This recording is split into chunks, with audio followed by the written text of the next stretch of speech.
என் பேர் சுகுமார். நான் Usilampatti tourist van சங்கத்தோடைய தலைவராக இருக்கேன். இந்த எம்எல்ஏ உசிலம்பட்டி தொகுதி எம்எல்ஏ இந்த வரக்கூடிய பாதை இந்த சந்தத்திரல் பகுதிக்குள்ளதே அவர் அலுவலகம் இருக்குது. அதுபோக லைப்ரரி இருக்குது, அக்ரிகல்ச்சர் அலுவலகம் இருக்குது. உசிலம்பட்டிக்கு வர மக்கள் ஊரா மார்க்கெட்டு, அதாவது காய்கறிகள் கொண்டு வந்து சங்கங்களை கொண்டு வந்து இங்கே காய்கறி ஊற்றி ஏலக்கடை இருக்குது, மொத்த மார்க்கெட்டு. அதில் ஒரு நாளைக்கு குறைஞ்சபட்சம் 10,000 15,000 பேர் வரக்கூடிய மக்கள் போகக்கூடிய இடம் இருந்தது. அந்த பாதையை எம்எல்ஏ அளவுக்கு பாதையை நான் 4 வருஷமாகவே சீர் செய்யாமல் இருக்காங்க. ரொம்ப மொழி பள்ளமாக இருக்குது, செகதியாக இருக்குது. அந்த பாதையில் வர மோசில் காய்கறிகள் கொண்டு வந்த பைக்கில் கொண்டு வர மக்கள் கீழே விழுந்து காயம் போட்டு தான் போகிறாங்க. அதுவும் உள்ளே அப்புறம் குப்பைகள் கூடங்களும் எல்லாமே வீசி போயிருக்கு, நாரடிச்சு போய் கிடக்கு. இங்கே உள்ளே காய போட்டு நோயை வாங்கிட்டு போகிறாங்க, பணத்தை வாங்கிட்டு போகல, நோயை தான் வாங்கிட்டு போய் அவங்க ஊசியும் போட முடியும். அவங்க அந்த மாதிரி சூழ்நிலை இருக்குது. எம்எல்ஏ கடந்த நாடாளுமன்ற தேர்தலுக்கு பின்னாடி இந்த அலுவலகத்துக்கு வரவும் இல்லை.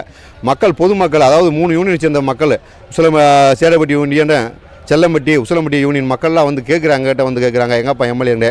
அவர் எங்களுக்கு தெரியாதுன்னு சொல்கிறோம். ஏன்னா எங்கே இருந்தால் தான் சொல்ல போகிறேன், இந்த இடத்துல அலுவலகம் இருக்குது அப்படின்னு தெரிஞ்சுருந்தான் சொல்லுவான். இந்த அலுவலகத்துக்கு வரதும் இல்லை, அவர் போகிறதும் இல்லை. இப்போ இந்த நாடாளுமன்ற தேர்தல் பிறகு எந்த ஒரு விஷயத்துக்கு வரதாமல் இருக்கார். அதுபோக மனு கொடுத்தாச்சு, மக்கள் மனு கொடுத்து பார்க்குறாங்க. இந்த ரோட்டுக்கு மனு கொடுத்து மக்கள், பொதுமக்களே எல்லா ஒரு மக்களுமே மனு கொடுத்து பார்க்குறாங்க. அந்த சீர் செய்ய மாட்டாங்க. அதுபோக இந்த பொது நிதி இருக்குது, அவர் எம்எல்ஏ பண்டே இருக்கு, அவர் செஞ்சுருக்கலாம். அந்த 4 வருஷ காலமாக அவர் செய்ய மாட்டார். அதுபோல் சந்தை திடலே முக்கியமான பகுதி உசிலம்பட்டியின் மையப்பகுதி இதுதான். அதாவது இதயமான உசிலம்பட்டிக்கு இதயம் இந்த சந்தை திடல் தான். இந்த பகுதி ரொம்ப துர்நாற்றம் வீசக்கூடியது, குப்பை கூலங்கள், அசுத்தமான ஏரியாவை போச்சு. இதுக்குள்ளே எல்லா வர்த்தக வணிக நிறுவனங்கள் எல்லாமே இருக்குது, ஆனால் அசுத்தமாக தான் இருக்குது. இதுக்கு ஒரு நிரந்தர தீர்வுக்கு இந்த சட்டமன்ற உறுப்பினர் எடுத்ததாக எங்களுக்கு இன்ன வரைக்கும் தெரியலை.